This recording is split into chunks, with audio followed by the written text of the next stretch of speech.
ಸ್ವಾಗತ. ನಾವು ಈ ಮಾಡ್ಯೂಲ್ನಲ್ಲಿ ಡ್ಯಾಂಪ್ಡ್ ಆಸಿಲೇಟರ್ ಅನ್ನು ನೋಡುತ್ತಿದ್ದೆವು, ಹಾಗೆ ಮಾಡುವುದನ್ನು ಕೂಡ ಮುಂದುವರಿಸುತ್ತೇವೆ. ನಿರ್ದಿಷ್ಟವಾಗಿ ನಾವು ನೋಡಲಿದ್ದೇವೆ ನೋಡಿ ನಾವು ಡ್ಯಾಂಪ್ಡ್ ಆಸಿಲೇಟರ್ ವನ್ನು ಹೇಗೆ ನಿರೂಪಿಸುತ್ತೇವೆ.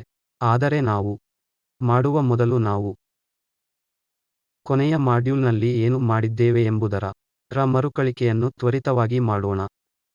ನಿಮಗೆ ನೆನಪಿದ್ದರೆ ನಾವು ಅನ್ನು ಡ್ಯಾಂಪ್ಡ್ ಆಸಿಲೇಟರ್ ಸಮೀಕರಣವನ್ನು ಬರೆದಿದ್ದೇವೆ ಮತ್ತು ನಾನು ಇದನ್ನು ಇಲ್ಲಿ ಹೊಂದಿದ್ದೇನೆ. ಇದು ಚಲನೆಯ ಸಮೀಕರಣ ಮತ್ತು ಗಮನಿಸಬೇಕಾದ ಪ್ರಮುಖ ಪದಗಳು. ಈ ಪದದಲ್ಲಿ ಡಿಸಿಪೇಷನ್ ಕೋಎಫಿಷಿಯಂಟ್ ಗಾಮಾವನ್ನು ಒಳಗೊಂಡಿರುತ್ತದೆ ಮತ್ತು ಇದು ಮೊದಲ ಸ್ಥಾನದಲ್ಲಿ ನಮಗೆ ಸುಮಾರು ಆಂದೋಲನಗಳನ್ನು ನೀಡುವ ಪದ. ನಾವು ಡಿಸಿಪೇಟಿವ್ ಆಸಿಲೇಷನ್ ಅನ್ನು ಹೊಂದಿದ್ದೇವೆ ಮತ್ತು ನಾವು ಚಲನೆಯ ಈ ಸಮೀಕರಣವನ್ನು ಸಹ ಪರಿಹರಿಸಿದ್ದೇವೆ ಮತ್ತು ಚಲನೆಯ ಈ ಸಮೀಕರಣಕ್ಕೆ ಸಾಮಾನ್ಯ ಪರಿಹಾರ ಅನ್ನು ಇಲ್ಲಿ ನೀಡಲಾಗಿದೆ. ಆದ್ದರಿಂದ ಇದು ಸಮಯದ ಕಾರ್ಯವಾಗಿ ಸ್ಥಳಾಂತರವಾಗಿದೆ ಮತ್ತು ಮತ್ತೊಮ್ಮೆ ನಾನು ನಿಮ್ಮ ಗಮನವನ್ನು ಬಯಸುತ್ತೇನೆ.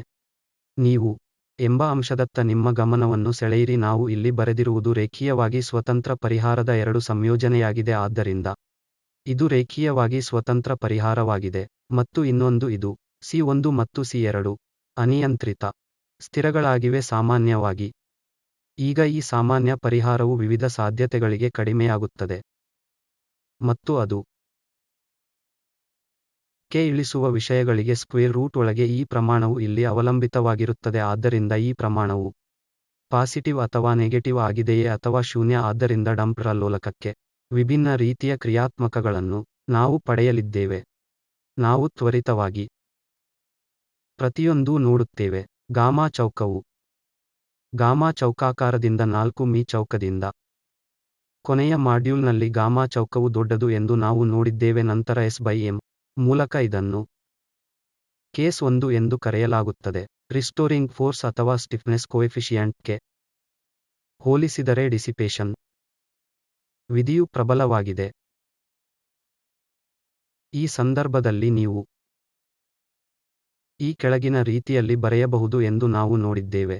x ಆಗಿರುತ್ತದೆ ಕೆಲವು ಸ್ಥಿರ e⁻ ಎಂದು ಹೇಳೋಣ ಮತ್ತು ಈ ನಿರ್ದಿಷ್ಟ ರೀತಿಯ ಪರಿಹಾರವನ್ನು ಪಡೆಯಲು sin h qt ಶೂನ್ಯದಲ್ಲಿ ಸ್ಥಳಾಂತರವು ಶೂನ್ಯಕ್ಕೆ ಸಮಾನವಾಗಿರುತ್ತದೆ ಎಂದು ನಾವು ಈ ಆರಂಭಿಕ ಸ್ಥಿತಿಯಲ್ಲಿ ಇರಿಸಿದ್ದೇವೆ. ಸಮಯದ ಕಾರ್ಯವಾಗಿ ಸ್ಥಳಾಂತರವನ್ನು ನಾನು ಯೋಜಿಸುತ್ತಿದ್ದೇನೆ. ಉದಾಹರಣೆಗೆ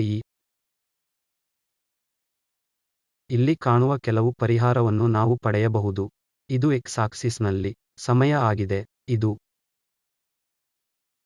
ಆಸಿಲೇಷನ್ ಇಲ್ಲದ ಪ್ರಕರಣವಾಗಿದೆ. ನೀವು ಸಿಸ್ಟಮ್ಗೆ ತಳ್ಳುತ್ತೀರಿ. ದೊಡ್ಡ ಪ್ರಮಾಣದ ಡಿಸಿಪೇಟಿವ್ ಫೋರ್ಸ್ ಅನ್ನು ಅನುಭವಿಸುತ್ತಿರುವ ವ್ಯವಸ್ಥೆ. ಇದು ಸಮತೋಲನ ಸ್ಥಾನಕ್ಕೆ ಹಿಂತಿರುಗುತ್ತದೆ. ಇಲ್ಲಿ ಮುಂದಿನ ಚಲನೆ ಸಾಧ್ಯವಿಲ್ಲ. ನಾವು ಪ್ಯಾರಾಮೆಟ್ರಿಕ್ ರೆಜೀಮ್ಗೆ ಹೋಗೋಣ. ಅದನ್ನು ಹಿಂದಿನ ಮಾಡ್ಯೂಲ್ ಎಂದು ಕರೆಯುತ್ತೇವೆ. ಈ ಕೇಸ್ನಲ್ಲಿ ಇದರ ನಡುವೆ ನಿಖರವಾದ ಸಮತೋಲನವಿದೆ. ಇದು 4m² ಗಾಮಾ ಚೌಕದಿಂದ ಪ್ರತಿನಿಧಿಸಲ್ಪಡುವ ಡಿಸಿಪೇಷನ್ ಆಗಿದೆ ಮತ್ತು ರಿಸ್ಟೋರಿಂಗ್ ಶಕ್ತಿ ಕೋಎಫಿಷಿಯಂಟ್ ಅಥವಾ ಸ್ಟಿಫ್ನೆಸ್ ಕೋಎಫಿಷಿಯಂಟ್ ಅಂದರೆ S/m. ಈ ಸಂದರ್ಭದಲ್ಲಿ ನಾವು ಇದನ್ನು e⁻ C+d ಬಾರಿ t ಎಂದು ಬರೆಯುತ್ತಿದ್ದೆವು ಮತ್ತು ನಿಮಗೆ ನೆನಪಿಸಲು ನಾವು ಈ p ಇದರ ಅರ್ಥ ಗಾಮಾ 2m. ಹಾಗಾಗಿ ಮತ್ತೊಮ್ಮೆ ಈ ಕೇಸ್ ಯಾವುದೇ ಆಸಿಲೇಷನ್ ಸಾಧ್ಯವಾಗದ ಪ್ರಕರಣವೆಂದರೆ ನಾವು ತ್ವರಿತವಾಗಿ ಪರಿಹಾರ ಸ್ಥಳಾಂತರವನ್ನು ಸಮಯದ ಕಾರ್ಯವಾಗಿ ಚಿತ್ರಿಸಬಹುದು. ಮತ್ತೆ ಈ ರೀತಿಯ ಏನಾದರೂ ಹೋಗುತ್ತದೆ ಮತ್ತು ಇದು t ಗರಿಷ್ಠ ಆಗಿರುವ ಸಮಯ. ಇದರಲ್ಲಿ ಗರಿಷ್ಠ ಸ್ಥಳಾಂತರವು ಸಂಭವಿಸುತ್ತದೆ ಮತ್ತು ನಾನು ಅದನ್ನು ನಿಮಗಾಗಿ ಒಂದು ಅಭ್ಯಾಸವಾಗಿ ಬಿಟ್ಟಿದ್ದೇನೆ. ಗರಿಷ್ಠ ಸ್ಥಳಾಂತರವನ್ನು ಕಂಡುಹಿಡಿಯಿರಿ. ಇಲ್ಲಿ ಮತ್ತೆ ಕೇಂದ್ರೀಕೃತ ಫಲಿತಾಂಶವೆಂದರೆ ಯಾವುದೇ ಆಸಿಲೇಷನ್ಗಳು ಸಾಧ್ಯವಿಲ್ಲ. ನಂತರ ನಾವು ಪ್ರಕರಣ 3 ಎಂದು ಕರೆದದ್ದನ್ನು ನಾವು ನೋಡಿದ್ದೇವೆ. ಈ ಸಂದರ್ಭದಲ್ಲಿ ಡಿಸಿಪೇಷನ್ ಕಡಿಮೆಯಿರುತ್ತದೆ, ಆದ್ದರಿಂದ 4m² gamma square stiffness coefficient ಭಾಗಿಸು ದ್ರವ್ಯರಾಶಿ ಗಿಂತ ಚಿಕ್ಕದಾಗಿದೆ. ಈ ಸಂದರ್ಭದಲ್ಲಿ ನೀವು ಈ ಪದವನ್ನು ನೆಗೆಟಿವ್ ಎಂದು ಗಮನಿಸಿದರೆ ಇದರಲ್ಲಿ q ಸಂಕೀರ್ಣ ಸಂಖ್ಯೆ ಇರುತ್ತದೆ, ಆದ್ದರಿಂದ ಮತ್ತೆ ನೀವು ಪರಿಹಾರವನ್ನು ಬರೆಯಬಹುದು. ಈ ಸಂದರ್ಭದಲ್ಲಿ ನಾವು ಇದನ್ನು ಬರೆಯುವ ಒಂದು ಸಂಭವನೀಯ ಪರಿಹಾರ x ಆಫ್ t ಆಗುತ್ತದೆ ಎಂದು ಹೇಳುವುದು ಸುಮಾರು c times e power minus p into t sine omega prime t ಜೊತೆಗೆ ಕಾನ್ಸ್ಟೆಂಟ್ ಫೈ ಸಾಮಾನ್ಯವಾಗಿದೆ. ಆದ್ದರಿಂದ ಈ ಆಯ್ಕೆಯ ಪ್ಯಾರಾಮೆಟ್ರಿಕ್ ರೆಜೀಮ್ಗೆ ಇದು ಸಂಭವನೀಯ ಪರಿಹಾರವಾಗಿದೆ. ಮತ್ತು ಒಮೆಗಾ ಪ್ರೈಮ್ ಡ್ಯಾಂಪ್ಡ್ ಆಸಿಲೇಟರ್ನ ಆಂಗ್ಯುಲಾರ್ ಫ್ರೀಕ್ವೆನ್ಸಿ, ಆದ್ದರಿಂದ ಅದು ಕೇವಲ ಸಮನಾಗಿರುತ್ತದೆ 2π/τ ಪ್ರೈಮ್. ಇದು ಆಸಿಲೇಟರಿ ಭಾಗವಾಗಿದೆ ಎಂದು ನೀವು ನೋಡಬಹುದು. ಇದು ಪರಿಹಾರ ಕ್ಕೆ ಆಸಿಲೇಟರಿ ಭಾಗವಾಗಿದೆ. ಇದು ಘಾತೀಯವಾಗಿ ಕೊಳೆಯುವ ಭಾಗದಿಂದ ಮಾಡ್ಯುಲೇಟೆಡ್ ಆಗುತ್ತದೆ. ನಾನು ಇಲ್ಲಿ ಪರಿಹಾರವನ್ನು ಸ್ಕೆಚ್ ಮಾಡಬಹುದು. ಇದು ಆಸಿಲೇಟರಿ ಭಾಗ ಅನ್ನು ಹೊಂದಿದೆ, ಆದರೆ ಘಾತೀಯವಾಗಿ ಕೊಳೆಯುತ್ತಿರುವ ಭಾಗವು ಈ ರೀತಿ ಇರುತ್ತದೆ. ಇದು e ಪವರ್ ಮೈನಸ್ pt ಗೆ ಅನುರೂಪವಾಗಿದೆ. ನಮ್ಮನ್ನು ನೆನಪಿಸಲು ಪಿಯು ಗಾಮಾ/2m ಮತ್ತು ಪರಿಹಾರವನ್ನು x ಆಫ್ t ಎಂದು ನೀವು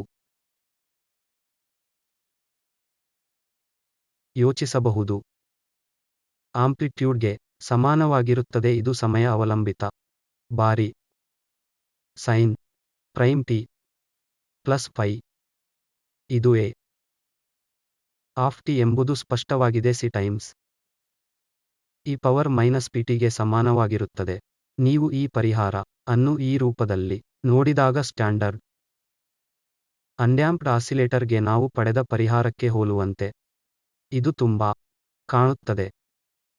ಈ ಕೇಸ್ನಲ್ಲಿ ಆಂಪ್ಲಿಟ್ಯೂಡ್ ಟೈಮ್ ಅವಲಂಬಿತವಾಗಿದೆ ಮತ್ತು ನಾವು ನೋಡುವಂತೆ ಆಂಪ್ಲಿಟ್ಯೂಡ್ ವು ಟೈಮ್ ನ ಫಂಕ್ಷನ್ ಆಗಿ ಕಡಿಮೆಯಾಗುತ್ತದೆ. ಈ ಹಿನ್ನೆಲೆಯೊಂದಿಗೆ ಡ್ಯಾಂಪ್ಡ್ ಆಸಿಲೇಟರ್ಗೆ ಪರಿಹಾರಗಳನ್ನು ಪಡೆದುಕೊಂಡಿದೆ. ನಿರ್ದಿಷ್ಟವಾಗಿ ನಾವು ಡ್ಯಾಂಪ್ಡ್ ಆಸಿಲೇಟರ್ ಅನ್ನು ಹೇಗೆ ನಿರೂಪಿಸಬಹುದು ಎಂಬುದನ್ನು ನೋಡೋಣ. ಈ ಭಾಗದಲ್ಲಿ q ಮೌಲ್ಯಗಳ ಕಲ್ಪನೆಯನ್ನು ಪರಿಚಯಿಸಲಾಗುತ್ತದೆ. ಇದು ಮುಖ್ಯವಾಗಿ ಶೂನ್ಯಕ್ಕೆ ಸಮನಾದಾಗ ಇದನ್ನು ಹೊಂದಿರುತ್ತದೆ. ಇದು 4m² ಬೈ ಗಾಮಾ ಸ್ಕ್ವೇರ್ ಭೌತಿಕವಾಗಿ ಅಥವಾ ಅದಕ್ಕಿಂತ ಕಡಿಮೆ ಎಂದು ಸೂಚಿಸುತ್ತದೆ. ಡಿಸಿಪೇಷನ್ ಸ್ವಲ್ಪ ಬೆಳಕು ಅದು ಅಲ್ಲ, ಭಾರ ಡಿಸಿಪೇಷನ್ನ ಪ್ರಕರಣವಲ್ಲ. ಈಗ ಈ ಸಂದರ್ಭದಲ್ಲಿ ನಾವು ಒಂದು ದ್ರಾವಣದಿಂದ ಪ್ರಾರಂಭಿಸೋಣ. ಇದು ಸಾಧ್ಯವಾಗುವ ಪರಿಹಾರ ಎಂದು ನಾನು ಹೇಳುತ್ತೇನೆ. ಈಗ ನಾನು ಸ್ಕೆಚ್ ಮಾಡಲು ಪ್ರಯತ್ನಿಸಿದರೆ ಈ ಪರಿಹಾರವನ್ನು ಇದು ಮತ್ತೆ ಇದ ರಂತೆ ಕಾಣಿಸಬಹುದು. ಇದು ಕಾಸ್ ಫಂಕ್ಷನ್. ಇದು ಬಹುಶಃ ಈ ರೀತಿ ಇರಬೇಕು ಮತ್ತು ಈ ಘಾತೀಯವಾಗಿ ಕೊಳೆಯುವ ಫಂಕ್ಷನ್ನಿಂದ ಇದನ್ನು ಮಾಡ್ಯುಲೇಟೆಡ್ ಮಾಡಲಾಗುತ್ತದೆ. ಇದು ಬಹುಶಃ ಈ ರೀತಿ ಹೋಗುತ್ತದೆ.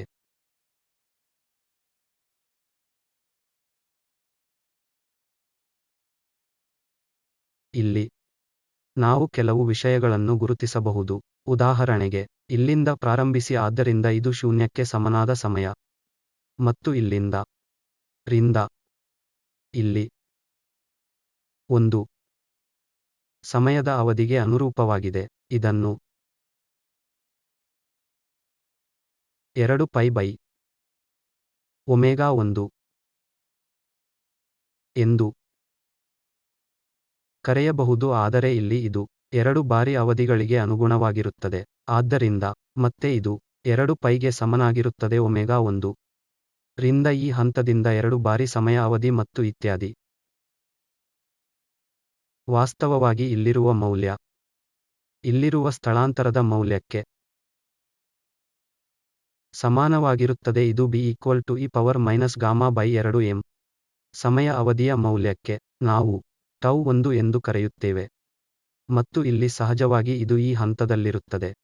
ಇದು ಒಂದೇ ಆಗಿರುತ್ತದೆ. e⁻⁻γ/2m ಇದನ್ನು ಟೌ 2ಕ್ಕೆ ಗುಣಿಸಿದಾಗ. ಆದ್ದರಿಂದ ನಮಗೆ ಮುಖ್ಯವಾದುದು ಆಂಪ್ಲಿಟ್ಯೂಡ್ ಹೇಗೆ ಕಡಿಮೆಯಾಗುತ್ತಿದೆ. ಇಲ್ಲದಿದ್ದರೆ ಇಲ್ಲಿರುವ ಫ್ಯಾಕ್ಟರ್ ಅನ್ಡ್ಯಾಂಪ್ಡ್ ಆಸಿಲೇಟರ್ ಸಂದರ್ಭದಲ್ಲಿ ಇದ್ದಂತೆಯೇ ಕೇವಲ ಆಸಿಲೇಟರಿ ಕಾರ್ಯದಲ್ಲಿದ್ದ ಆಸಿಲೇಟರಿ ಫಂಕ್ಷನ್ ಆಗಿರುತ್ತದೆ. ಹೆಚ್ಚಾಗಿ ಆಂಪ್ಲಿಟ್ಯೂಡ್ ಸಮಯದ ಕಾರ್ಯವಾಗಿ ಹೇಗೆ ಬದಲಾಗುತ್ತಿದೆ ಎಂಬುದರ ಕುರಿತು ನಾವು ಇದರ ಬಗ್ಗೆ ಚಿಂತೆ ಮಾಡಲಿದ್ದೇವೆ. ನಾನು ಅದಕ್ಕೆ ಒಂದು ಹೆಸರನ್ನು ನೀಡುತ್ತೇನೆ. ಇಲ್ಲಿಗೆ ಬರುವ ಸಂಕೇತಕ್ಕೆ ಅನುಗುಣವಾಗಿ ಶೂನ್ಯ e1 ಎಂಬುದು e0 e⁻⁻γ/2m ಟೌ 1ಕ್ಕೆ ಸಮನಾಗಿರುತ್ತದೆ ಎಂದು ನಾನು ಹೇಳಬಲ್ಲೆ. ಮತ್ತು ಅದೇ ರೀತಿ ನಾನು e2 ಗೆ ಒಂದು ಈಕ್ವೇಶನ್ ಅನ್ನು ಬರೆಯಬಹುದು. ಆದ್ದರಿಂದ e1 ಈ ಆಂಪ್ಲಿಟ್ಯೂಡ್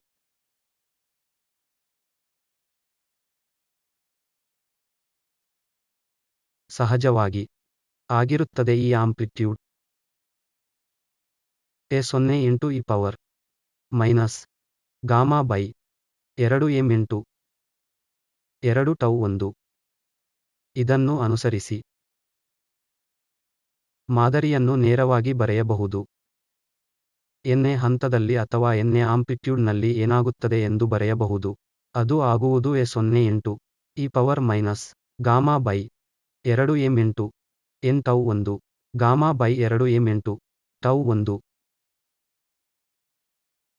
ನಾನು ಅದನ್ನು ಡೆಲ್ಟಾ ಎಂದು ಕರೆಯುತ್ತೇನೆ. ಇದರಲ್ಲಿ ನಾನು ಬರೆದ ಕೊನೆಯ ಸಮೀಕರಣವು e0 n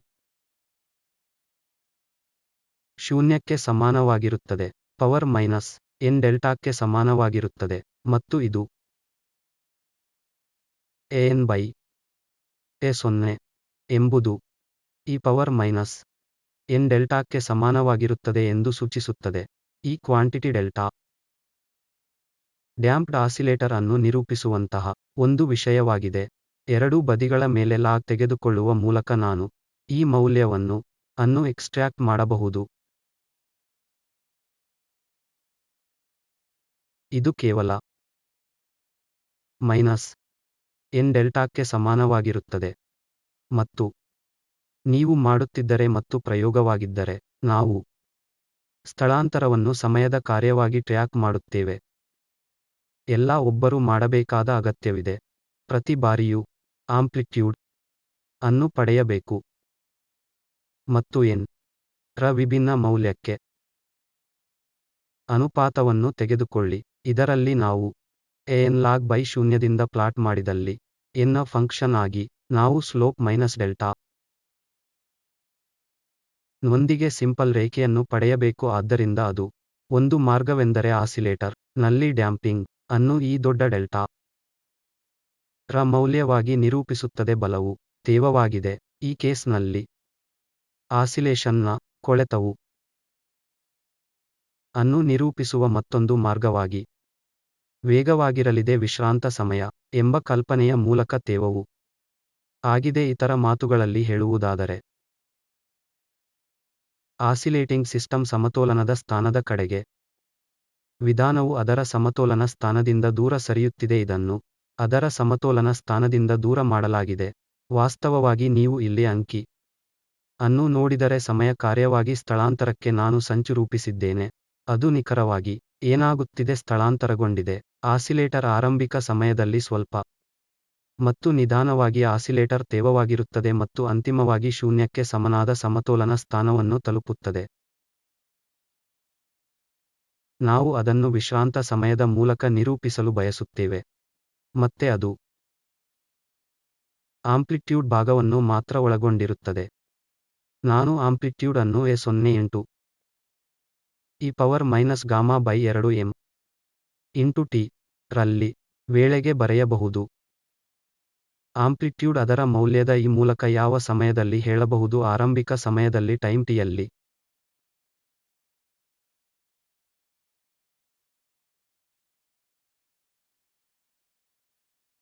ಶೂನ್ಯಕ್ಕೆ ಸಮಾನಾಗಿರುತ್ತದೆ. ಶೂನ್ಯ ಸಮಯ ಯಾವಾಗ ಎನ್ನುವುದು ಪ್ರಶ್ನೆ. ನಮಗೆ ಒಂದು ನೆನಪಿಸಿ. Gamma by 2 M into T is equal to 1 ಆದಾಗ ಅದು ಸಾಧ್ಯ. ಈ ಬಾರಿ ಟೈಮ್ ಸ್ಕೇಲ್ ಟಿ ಇದನ್ನು ಟಿ ಆರ್ ಎಂದು ಕರೆಯುವ ಈ ಸಮಯದಲ್ಲಿ ಇದರ ಅರ್ಥ ಅದರ ವಿಶ್ರಾಂತ ಸಮಯ ಕೆ 2 ಎಂ ಬೈ ಗಾಮಾಗೆ ಸಮನಾಗಿರುತ್ತದೆ. ಆದ್ದರಿಂದ ಈ ಬಾರಿ ಟೈಮ್ ಸ್ಕೇಲ್ ವಿಶ್ರಾಂತಿಯ ಸಮಯ ಎಂದು ಕರೆಯಲಾಗುತ್ತದೆ. ಇದು ಎ ಡ್ಯಾಂಪ್ ಸಿಸ್ಟಮ್ ಮತ್ತೊಂದು ಲಕ್ಷಣವಾಗಿದೆ ಮತ್ತು ಶಕ್ತಿಗಳ ಪ್ರಕಾರ ಡ್ಯಾಂಪ್ಡ್ ಆಸಿಲೇಟರ್ ಅನ್ನು ನಿರೂಪಿಸುವ ಸಂಪೂರ್ಣವಾಗಿ ಇನ್ನೊಂದು ವಿಧಾನವಾಗಿದೆ. ಆದ್ದರಿಂದ ನೀವು ಕೊನೆಯ 2 ಪ್ರಕರಣಗಳನ್ನು ಗಮನಿಸಿದರೆ ಸಮಯದ ಕಾರ್ಯವಾಗಿ ಆಂಪ್ಲಿಟ್ಯೂಡ್ ಹೇಗೆ ಕೊಳೆಯುತ್ತಿದೆ ಮತ್ತು ನಾವು ಮೂಲಭೂತವಾಗಿ ಗುರುತಿಸಿದ್ದೇವೆ ಆಂಪ್ಲಿಟರಿಯ ವೈಶಾಲ್ಯದ ಕೊಳೆತ. ನಾವು ಡೆಲ್ಟಾವನ್ನು ವ್ಯಾಖ್ಯಾನಿಸಿದಾಗ ಮತ್ತು ನಾವು ಈ ವಿಶ್ರಾಂತ ಸಮಯವನ್ನು ವ್ಯಾಖ್ಯಾನಿಸಿದಾಗ ಮುಂದೆ ಎನರ್ಜಿ ಕುಸಿತದ ದೃಷ್ಟಿಯಿಂದ ಆಸಿಲೇಟರ್ನ ರ ಡ್ಯಾಂಪಿಂಗ್ ಕ್ಕಿಂತ ಹೆಚ್ಚು ಇರುತ್ತದೆ. ನಾವು ಈಗ ಆಸಿಲೇಟರ್ ಮತ್ತು ಮತ್ತೆ ಕ್ಯೂ ಮೌಲ್ಯದ ಕಲ್ಪನೆಯನ್ನು ನೋಡುತ್ತೇವೆ. ಪ್ರಾರಂಭ ಬಿಂದು ಸಮಯದ ಕಾರ್ಯ ರ ವಿಸ್ತರಣೆಯು ನಮ್ಮ ಹಿಂದಿನ ಟ್ರೀಟ್ಮೆಂಟ್ನಿಂದ ನಾವು ಅನ್ಡ್ಯಾಂಪ್ಡ್ ಆಸಿಲೇಟರ್ ಮತ್ತು ಮಾಡ್ಯೂಲ್ನ ಅಂತ್ಯದಿಂದ ನೆನಪಿಸಿಕೊಂಡರೆ ಆಂಪ್ಲಿಟ್ಯೂಡ್ನ ಸ್ಕ್ವೇರ್ಗೆ ಎನರ್ಜಿ ಅನುಪಾತವಾಗಿದೆ ಎಂದು ನಾನು ಹೇಳಿದ್ದೇನೆ ಮತ್ತು ಈಗ ಈ ಸಂದರ್ಭವನ್ನು ಕೆ ಹೊಂದಲಿದೆ. ಈ ಕಲ್ಪನೆಯನ್ನು ಬಳಸಿ ಎನರ್ಜಿ ಕುಸಿತವಾಗಲಿದೆ ಎಂಬುದನ್ನು ವ್ಯಾಖ್ಯಾನಿಸಲು ನಾವು ಮಾಡಬೇಕಾಗಿರುವುದು ಸಮಯಕ್ಕೆ ಸರಿಯಾಗಿರುವ ಇದು ರ ಕಾರ್ಯದಂತೆ ಎಂಬುದು ಸ್ಕ್ವೇರ್ ಆಫ್ ಆಂಪ್ಲಿಟ್ಯೂಡ್ಗೆ ಸಮಾನವಾಗಿರುತ್ತದೆ. ಇದು A 0 square into E power minus gamma by M into T ಮತ್ತು ಇಲ್ಲಿ ಈ ಕ್ವಾಂಟಿಟಿ ಎ ಶೂನ್ಯ ಸ್ಕ್ವೇರ್ ಆಗಿದೆ. ನಾನು ಅದನ್ನು ಈ ಶೂನ್ಯವಾಗಿ ಮರು ಸೂಚಿಸುತ್ತೇನೆ. ಇದರ ಅರ್ಥ ಎನರ್ಜಿ ಶೂನ್ಯಕ್ಕೆ ಸಮನಾಗಿರುತ್ತದೆ ಅಥವಾ ಆರಂಭಿಕ ಎನರ್ಜಿಗೆ ಸಮನಾಗಿರುತ್ತದೆ. ಆದ್ದರಿಂದ ಕಾರ್ಯ ಸಮಯವಾಗಿ ಶಕ್ತಿಯಂತೆ E of T is equal to E 0 into E power minus gamma by M into T. ನಾವು ಈಗ ಪ್ರಶ್ನೆ ಅನ್ನು ಕೇಳುತ್ತೇವೆ. ಈಗ energy equal to E 0 into oscillator time ಟಿಯಲ್ಲಿ 0ಗೆ ಸಮನಾಗಿ ಇಡುತ್ತಿದ್ದೇವೆ. ಆದ್ದರಿಂದ ನಾವು ಅದನ್ನು ಸ್ವಲ್ಪ ಎನರ್ಜಿಯನ್ನು ನೀಡುತ್ತೇವೆ. ಆ ಎನರ್ಜಿ ಆಗುವುದು e power minus 1 t is equal to M by gamma. ಆದಾಗ ಇದು ಸಾಧ್ಯವಾಗುವುದು ವಿಶ್ರಾಂತ ಸಂದರ್ಭದಲ್ಲಿ ನಾವು ಕೆಲಸ ಮಾಡಿದಂತೆಯೇ ಸಮಯ. ಈಗ ಆಸಿಲೇಟರ್ಸ್ ಎನರ್ಜಿ ಈ ಶೂನ್ಯದಿಂದ ಈ ಶೂನ್ಯಕ್ಕೆ ಇಳಿದ ಸಮಯ ಇ ಪವರ್ ಮೈನಸ್ 1ರಿಂದ ಗುಣಿಸಲ್ಪಡುತ್ತದೆ. ಆಸಿಲೇಟರ್ ಕೆಲವು ರೇಡಿಯನ್ಸ್ಗಳ ಮೇಲೆ ಚಲಿಸಬಹುದಾಗಿದ್ದು ಕೆಲವು ರೇಡಿಯನ್ಗಳ ಮೇಲೆ ಒಸಿಲೇಟೆಡ್. ಇದು ಒಸಿಲೇಟೆಡ್ ಎಷ್ಟು ಹೊಂದಿರುತ್ತದೆ ನಮಗೆ ತಿಳಿದಿರುವ ಎಂಬುದು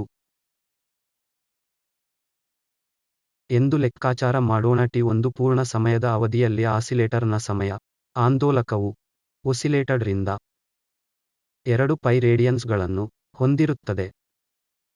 ಮತ್ತೊಂದೆಡೆ ನನ್ನ ಟೈಮ್ ಸ್ಕೇಲ್ ಟಿ ಆಗಿದ್ದರೆ ಅದು ಎಂ ಬೈ ಗಾಮಾಗೆ ಸಮಾನವಾಗಿರುತ್ತದೆ. ಯಾವ ರೇಡಿಯನ್ಸ್ ಆಸಿಲೇಟೆಡ್ ಅನ್ನು ಹೊಂದಿರುತ್ತವೆ ಮತ್ತು ಅದಾಗುವುದು ಕೇವಲ 2 pi into m by gamma divided by capital T. ಮತ್ತು ಇದನ್ನು ಪುನಃ ಬರೆಯಬಹುದು. ಟಿ ಇದು 2 ಪೈ ಬೈ ಒಮೆಗಾ. ಆದ್ದರಿಂದ ಇದು ಆಗುವುದು M omega by gamma in time T. ಇದು equal to M by gamma. Oscillator ವು m ಬೈ ಗಾಮಾ ರೇಡಿಯನ್ಸ್ ಮೂಲಕ ಒಸಿಲೇಟ್ ಆಗಬಹುದು. ಈ ಪ್ರಶ್ನೆಗೆ ನನ್ನ ಉತ್ತರ ಏನೆಂದರೆ is equal to m omega 1 by gamma radians. Omega 1 damped ಆಸಿಲೇಟರ್ನ ಆಂಗ್ಯುಲಾರ್ ಫ್ರೀಕ್ವೆನ್ಸಿ ಆದ ಕಾರಣ ಈಗ ನಾವು ಕ್ಯೂ ಮೌಲ್ಯ ಎಂದು ಕರೆಯುವ ಕ್ವಾಂಟಿಟಿ ಆಗಿದೆ.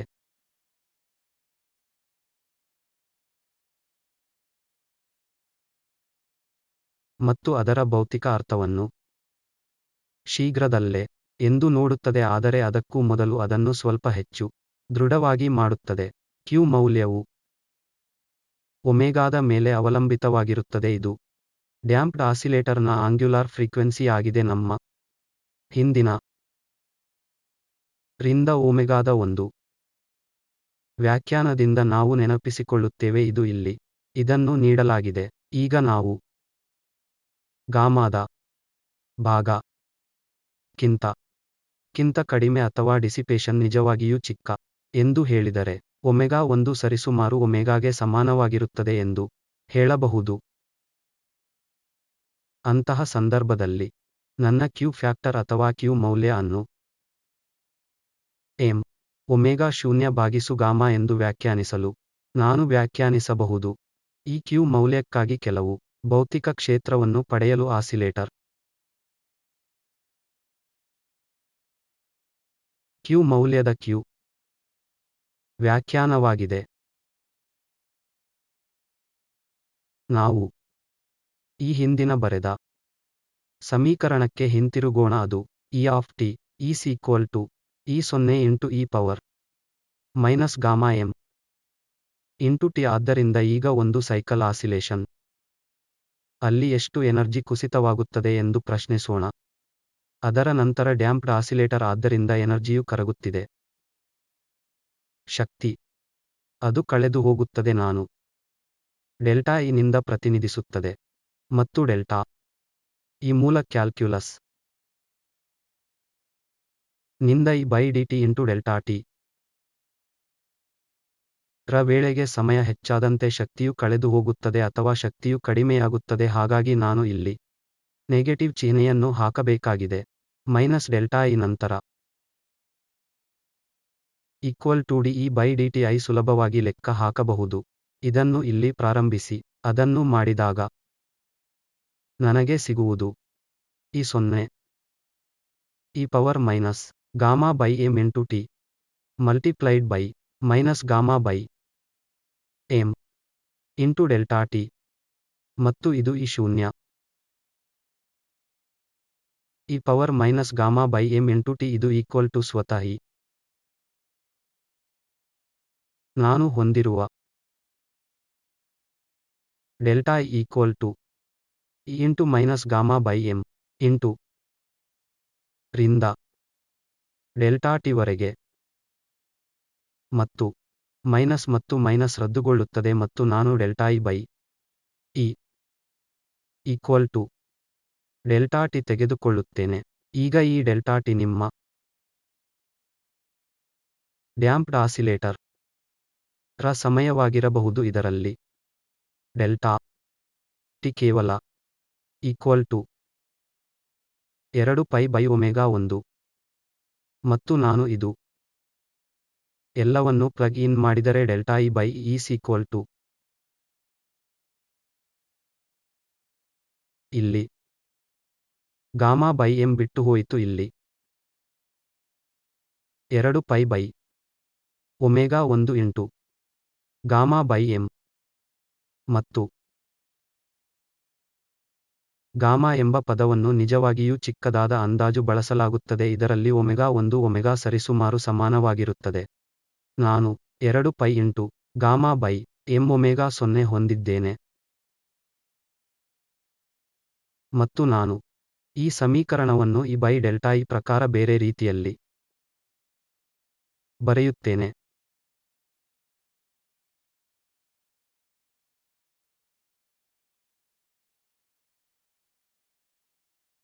ನಾನು ಅದನ್ನು ಮಾಡಿದರೆ E by delta equal to 1/2 pi m omega 0 by gamma ಮತ್ತು ಈ ಒಮೆಗಾ ಎಂ ಬೈ 0 ಅನ್ನು ಗಾಮಾದಿಂದ ಭಾಗಿಸಿದಾಗ ಕ್ಯೂ ಫ್ಯಾಕ್ಟರ್ ವ್ಯಾಖ್ಯಾನ ನಿಖರವಾಗಿದೆ. ಮತ್ತು ನಾನು ಇದನ್ನು ಬೇರೆ ರೀತಿಯಲ್ಲಿ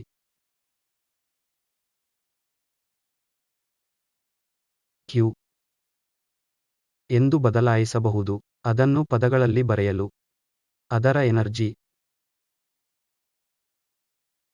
ಅನ್ನು ಆಸಿಲೇಟರ್ನಲ್ಲಿ ಸಂಗ್ರಹಿಸಲಾಗಿದೆ. ಆಸಿಲೇಟರ್ ಪ್ರತಿ ಸೈಕಲ್ಗೆ ಕಳೆದುಹೋದ ಎನರ್ಜಿ ರಿಂದ ಭಾಗಿಸಲ್ಪಟ್ಟಿದೆ ಮತ್ತು ಅದು q/2 ಪೈ. ಇದು ಆಸಿಲೇಟರ್ಗೆ ಕ್ಯೂ ಫ್ಯಾಕ್ಟರ್ಗೆ ಫಿಸಿಕಲ್ ಪ್ರಾಸ್ಪೆಕ್ಟಿವ್ ಅನ್ನು ನೀಡುತ್ತದೆ. ಇದು ಆಸಿಲೇಟರ್ನಲ್ಲಿ ಸಂಗ್ರಹವಾಗಿರುವ ಎನರ್ಜಿಯ ಅನುಪಾತ ಅನ್ನು ಕೆಲವು ಆರಂಭಿಕ ಸಮಯದಲ್ಲಿ ಎನರ್ಜಿಯು ಪ್ರತಿ ಸೈಕಲ್ಗೆ ಅದನ್ನು ಕಳೆದುಕೊಂಡಿದೆ. ಸ್ಪಷ್ಟವಾಗಿ ಕ್ಯೂನ ಮೌಲ್ಯ ದೊಡ್ಡದಾದಾಗ ಆಸಿಲೇಟರ್ ಬಹಳ ಸಮಯದಿಂದ ಅದಕ್ಕೆ ನೀಡಲಾದ ಶಕ್ತಿಯನ್ನು ಉಳಿಸಿಕೊಳ್ಳಲು ಸಾಧ್ಯವಾಗುತ್ತದೆ.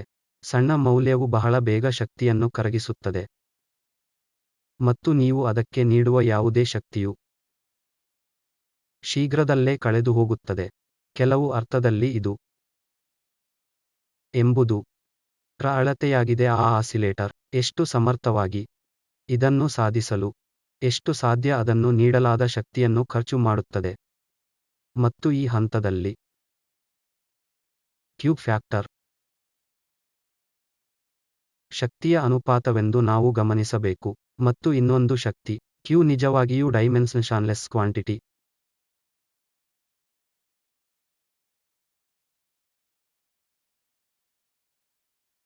ಆಗಿದೆ. ಅಂತಿಮವಾಗಿ ಶಕ್ತಿಯು ಸಮಯದ ಕಾರ್ಯವಾಗಿ ಹೇಗೆ ಬದಲಾಗುತ್ತಿದೆ ಎಂದು ನಾವು ಕೇಳೋಣ. ನಾವು ಆಸಿಲೇಟರ್ನ ಶಕ್ತಿಯ ಈಕ್ವೇಶನ್ ಪ್ರಾರಂಭಿಸುತ್ತೇವೆ. ಇದು ಅರ್ಧ ಇದು x² ಪ್ಲಸ್ ಅರ್ಧ mv² ಆಗಿದೆ. x ಮತ್ತು v ಎರಡೂ ನೆನಪಿಡಿ ಸ್ಥಳಾಂತರ ಮತ್ತು ವೆಲಾಸಿಟಿ ಎರಡೂ ಸಮಯದ ಕಾರ್ಯಗಳು. ನಾನು ಅದನ್ನು ಬರೆಯುತ್ತೇನೆ. ಅರ್ಧ s ಇದು x²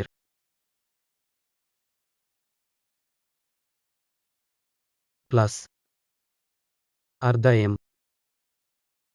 x².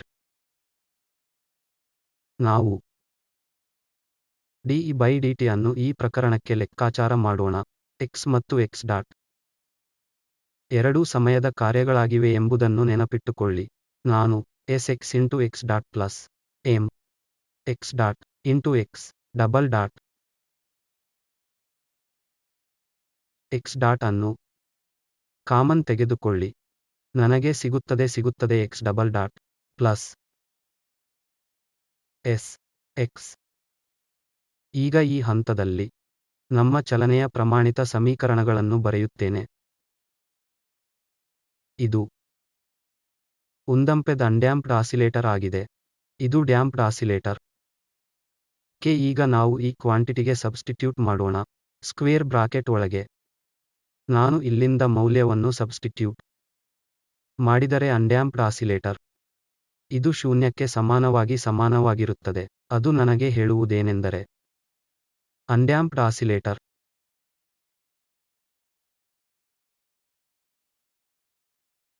dE/dt ಶೂನ್ಯಕ್ಕೆ ಸಮಾನವಾಗಿರುತ್ತದೆ. ಅದು ಈ ಸಮೀಕರಣದಿಂದ ಬರುತ್ತದೆ. ಆದ್ದರಿಂದ ನೀವು ಅದನ್ನು ಇಲ್ಲಿ ಈ ಸಮೀಕರಣದಲ್ಲಿ ಇರಿಸಿ ನೀವು ಎಲ್ಲಾ ಸಮಯದಲ್ಲೂ 0ಯನ್ನು ಸಮನಾಗಿ ಪಡೆಯಲಿದ್ದೀರಿ. ಅದು ಎನರ್ಜಿ ಕಾನ್ಸ್ಟೆಂಟ್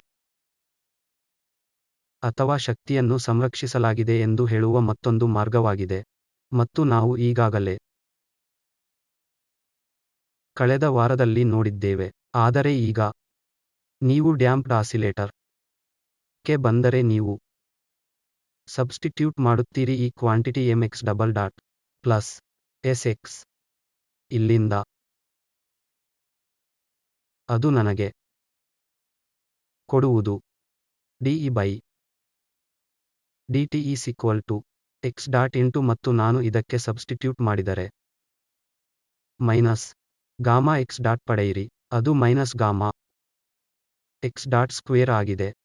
ಈ ಸಂದರ್ಭದಲ್ಲಿ ಸಾಮಾನ್ಯವಾಗಿ ಇದು ಶೂನ್ಯಕ್ಕೆ ಸಮನಾಗಿರುವುದಿಲ್ಲ.